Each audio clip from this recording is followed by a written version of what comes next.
And here it is. I got a 6-inch lift. No, just kidding. It's a 4. No, just kidding. After we move this car around, it's gonna actually drop down.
Thanks for tuning in to another episode of John DZ Adventuring! Oh yeah!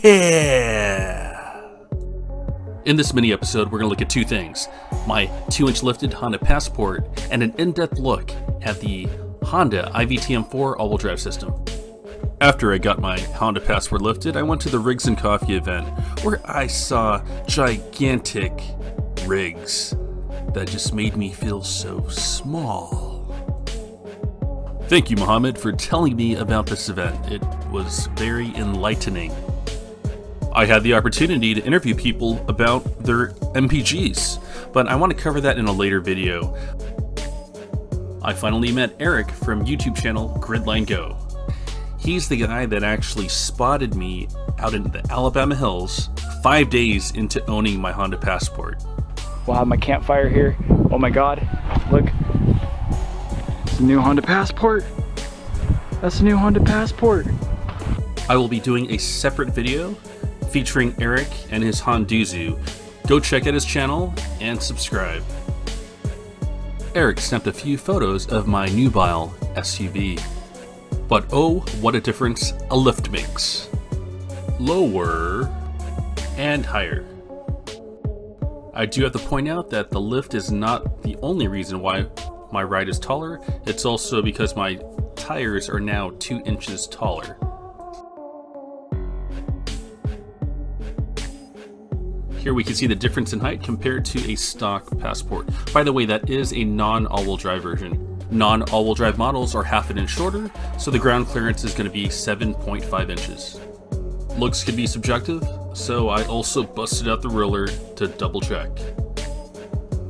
I was showing roughly 4 inches in increased height compared to a non-all-wheel drive Honda Passport. Just for the heck of it, I took pictures right next to a brand new Jeep JL. The tires on the JL were probably about 33 inches tall. They were taller than mine. So why lift a soccer mom car? Joking aside, my goal is to get a bit above the minimum requirements for a high clearance vehicle. According to the National Park Service, they define a high clearance 4-wheel drive vehicle as a vehicle that has 8 inches or more of ground clearance. A stock Honda Passport all-wheel drive only has 8.1 inches. The more ground clearance you could give yourself beyond those basic requirements, the better off you're going to be. This is one of my older videos of my 2015 Forester XT going up Old Dell Road.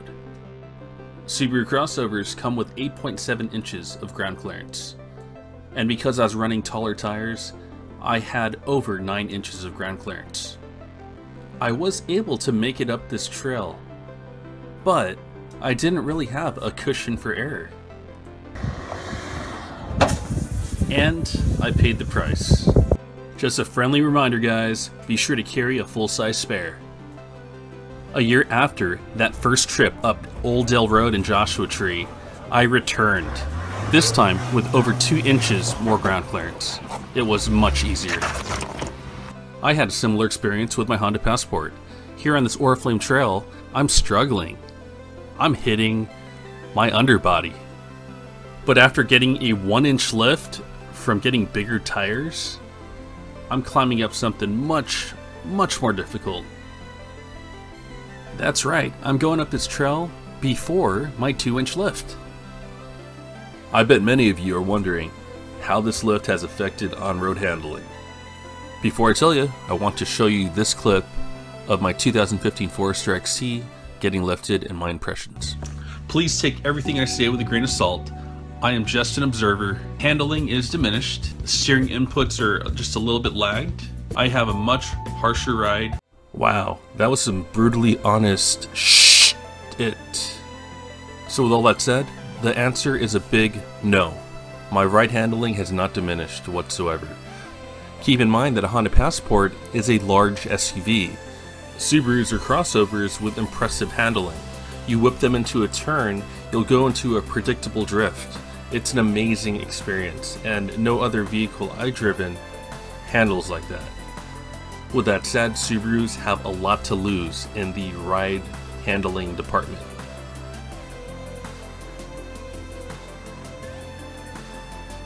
I highly recommend that you have a professional install your lift kit for you. And one of the main reasons is they simply have all the tools necessary to complete the job. This red tool that you see on screen is a transmission jack. Not very common in the average garage. This red tool is called a lower control arm pry bar thingy. I don't know the exact name. I'm going to see a few issues with this lift kit. First of all, the package that I got did not come with bolts. There was a hole in the packet, in the USPS package. So the postal service, they're missing some bolts. So Nate over here ran to the hardware store to get these specific bolts. Did you guys hear that? I did not get the bolts necessary to install this kit, and Nate and I drove down to the hardware store, and being the professional that he is, he purchased the correct bolts down to all the specifications. I don't think an average person could do that. And I'm going to go out on a limb here. I don't think the average garage could do that. They would tell you, contact the manufacturer and reorder a bolt kit. Right now he's actually shaving down this kit for the other side. The holes weren't matching up. Did you hear that? The holes weren't matching up. So Nate actually had to shave off a little bit on one of these spacers. He only had to shave off 1 2/1000ths, but these are big, gigantic steel spacers, and it takes quite a bit to shave them down like that. So seriously, go see Nate for your lift kit installation needs.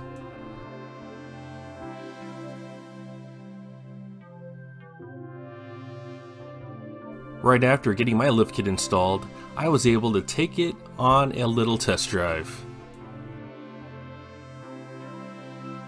Also, for the first time, we get a rear view of my rear tires. We know a lot of the magic of the Honda IVTM4 system happens in that rear differential. But I do have to admit, I was very confused on what I was seeing, and so were my friends. They felt that my system could not think fast enough and figure it out and break some of the wheels to send power to the opposite wheels.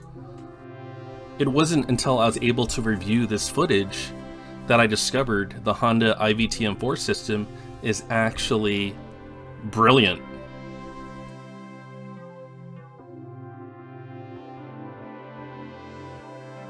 So here we go. 4 vehicles, 4 different drivers, 4 different driving styles. This is not a competition. The bottom line is that we all make it up this obstacle. Sometimes it's just about driving up the right line.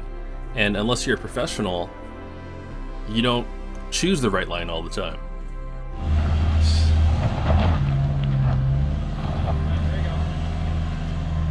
Actually, that is kind of easy. Nice. Come on! That's what you're talking about. Go, come on! I got no traction down there. You almost... Wait, don't back up yet.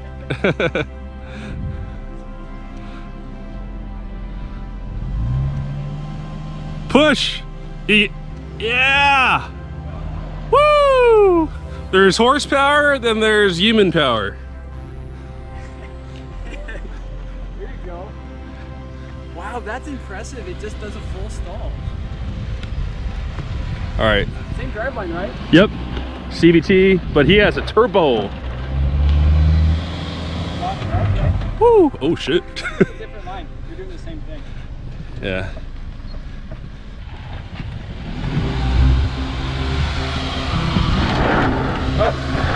Hold on. Hold on. Hooey! Hey, traction control off.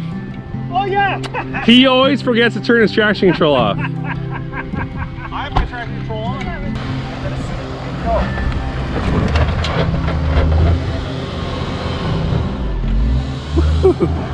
Wait, hold on, don't back up. You're careful, there's a car.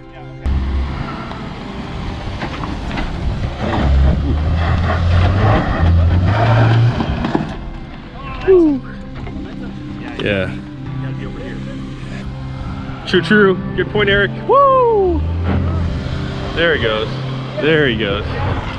All right, all right. Oh my God. Fuck. Well, now I gotta go take a shower. Now I gotta go take a shower.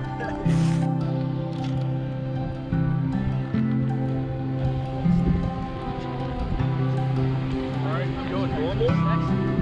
Normal mode. Traction control off.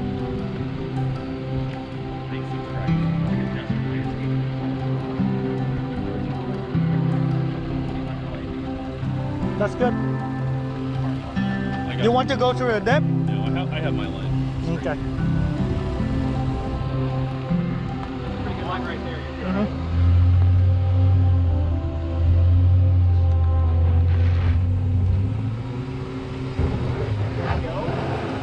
It stopped. It didn't. Computer didn't figure it out. Okay, I'm gonna go sand mode then. Yep. You know what I find? Your wheels still spin. It didn't cut power. Yeah, no. Yeah, it's normal mode. Oh, that's why. Let's see if it makes difference. Smelly. Come back and make a little bit more of a right on that. Let's go keep the same line. Yeah, I think I will keep the same line, but I'm Yeah. gonna sand mode this time. Yeah, it is a good line. It's just the system didn't transfer power. This one spin like crazy. Yeah. The other one didn't have anything. Your sand mode, let's see if it's any different. Okay, I'm recording your wheel. Am I in reverse? Luckily, I'm not behind you.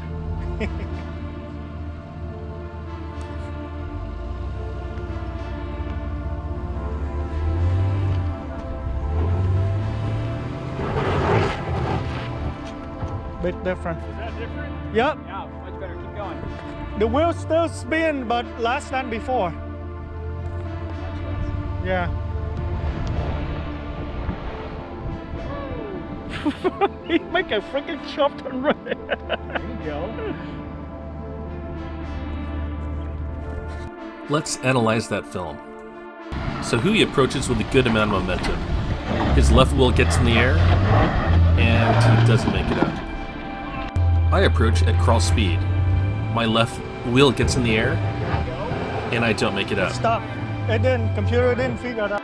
Now we capture the moment, right when the left wheel gets up in the air and both vehicles lose traction. Take a look at the Forester on the top screen. You'll see that the left wheel is up in the air. Brakes are being applied, they are being pulsated to send power to the opposite wheel, the wheel with traction. The rear differential is open. Wheel braking can only do so much, so there's no forward progress. Now look at the bottom screen. The Passport has a mechanical rear limited slip differential. When a wheel loses traction, the opposite wheel has its clutch pack applied. This sends most of the power to the wheel with traction. Forward progress is made. Even though my electronic rear limited slip differential helped me make forward progress, I still failed at climbing this obstacle. So now we're going to retry this in sand mode. Sand mode adds a simulated locking feature to the electronic rear limited slip differential. It uses both clutch packs to clamp down left and right to lock to a 1-to-1 ratio. Now, it's not a true locker. When one of the wheels requires more than 70%, then the opposite clutch pack will release and the system will act as a rear limited slip differential. The IVTM4 all-wheel drive system could send up to 70% of wheel torque to the rear differential. After that, the rear differential could take that 70% and then shift it either left or right up to 100%. So to me, this whole locking feature sounds like kind of a preventative measure. Like for example with Subaru, you have X mode, and that's going to prevent wheel slip. Although your wheels can slip, it tries its best to keep you controlled until that happens. It's pretty obvious that sand mode and the simulated rear locker made all the difference. Here's playback at regular speed. It seemed quite easy.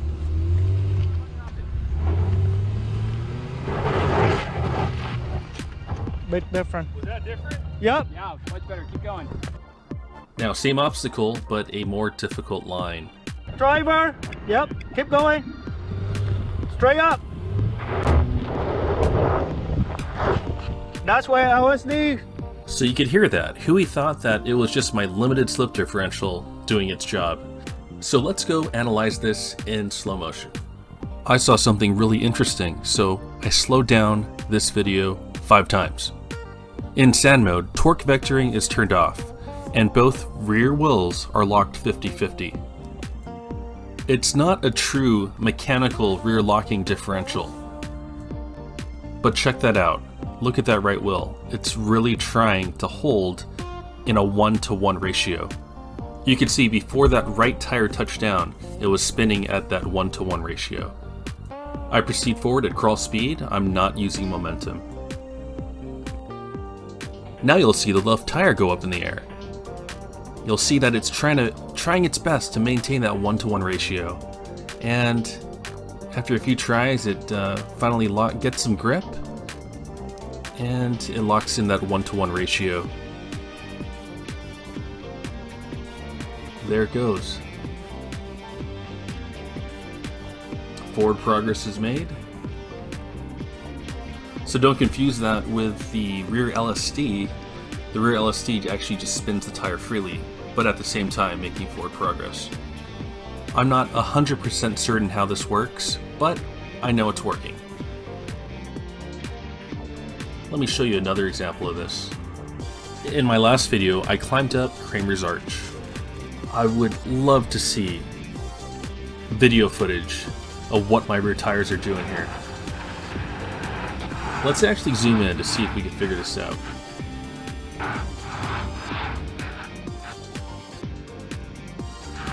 You have to towards passenger. There you go.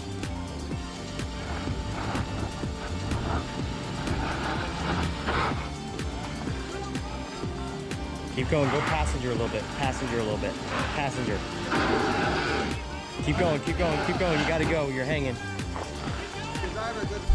So that was some pretty magical stuff. If you want to see the full video, click up at the top right. I'm not 100% sure how my Honda is doing this, but I'm impressed. I'm happy. I think the vehicle is quite capable. So if anyone knows what's going on here, please comment below.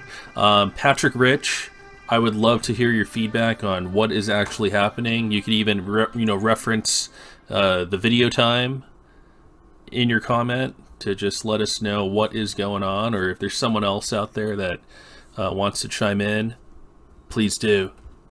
So that's going to wrap things up. I just wanted to give out a big thank you to everybody for subscribing. I broke 2K and I really appreciate it. I'm going to have to come up with some kind of giveaway or whatever. But from the bottom of my heart, thank you so much.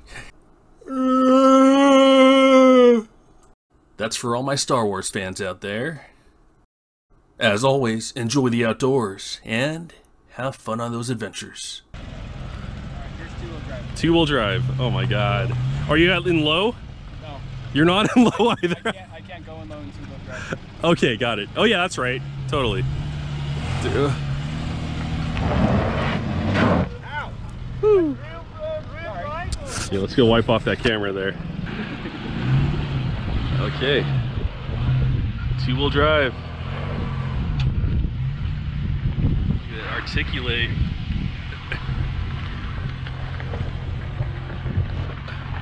Two-wheel